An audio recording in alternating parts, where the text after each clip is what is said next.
September's about transitions, back to school, the beginning of autumn, the arrival of pumpkin spice, everything. And this year, hopefully it's also a transition from full-bore pandemic to whatever comes next. So we at Capital One run what we call a pulse survey. We wanted to gauge how small business owners were feeling coming out of the pandemic. Capital One's Zainab Mahmood is here to run down the results. And let's start with a surprise. Small business owners are optimistic. 3/4 of our respondents told us that their business's financial positions are either the same or better than pre-pandemic levels, which was shocking to hear coming out of the last year and a half of really challenging experiences these small business owners have had. And they see even better days ahead. Nearly 70% of respondents told us that they're expecting to see their sales increase over the next 6 months, and they're actively investing in growing their businesses. But when you drill down a bit, small business owners have some holiday season concerns. The first is inflation. Small business owners really don't know how inflation will impact consumer demand. Will people be purchasing things at the same rate come holiday season? That's huge. The Federal Reserve says current inflation is temporary and will ease as pandemic-induced supply chain disruptions work themselves out. Speaking of which, the second is supply chain issues. It's been really challenging for some businesses to source the raw materials and goods that they need for their products, all the way down to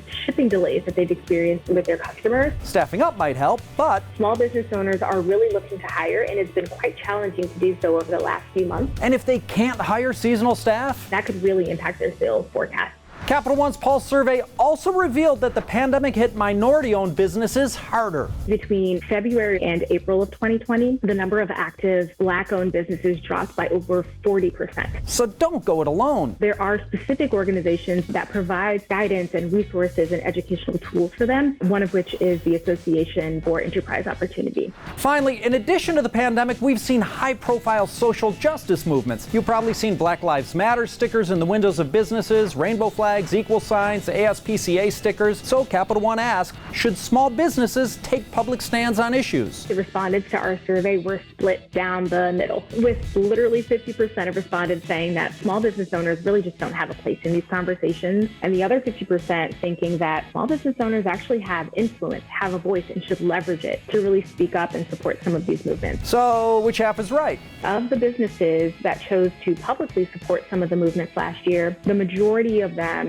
really reported having positive feedback from their customers, from their local communities, and it reflected in their revenues. And you can amplify your voice with your wallet. There's a ton of information out there for consumers to know which businesses are local, which businesses are minority-owned, women-owned, so they could do the research and just support these businesses with their dollars. The pulse of small businesses as we enter their most critical time of the year is at the top of the list.